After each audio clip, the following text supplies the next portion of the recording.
నీ పూర్ణ హృదయముతోనూ, నీ పూర్ణ ఆత్మతోనూ, నీ పూర్ణ శక్తితోనూ నీ దేవుడైన యెహోవాను ప్రేమింపవలెను. చూడండి ఎంత స్పష్టంగా పరిశుద్ధ గ్రంథంలో దేవుడు మన కోసం రాయించారు. నీ పూర్ణ హృదయముతోనూ, నీ పూర్ణ ఆత్మతోనూ, నీ పూర్ణ శక్తితోనూ నీ దేవుడైన యెహోవాను ప్రేమించాలి. ఇక్కడ హృదయం పనిచేయాలి, ఆత్మ పనిచేయాలి, శక్తి పనిచేయాలి.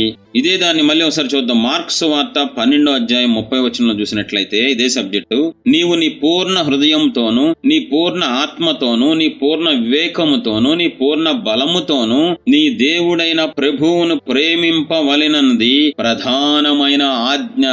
మనందరం దేవుని ఆజ్ఞను పాటించవలసి ఉన్నది. అది మనకు క్షేమం, మన కుటుంబాలకి క్షేమం, మన వంశానికి ఆశీర్వాదం. ఏది?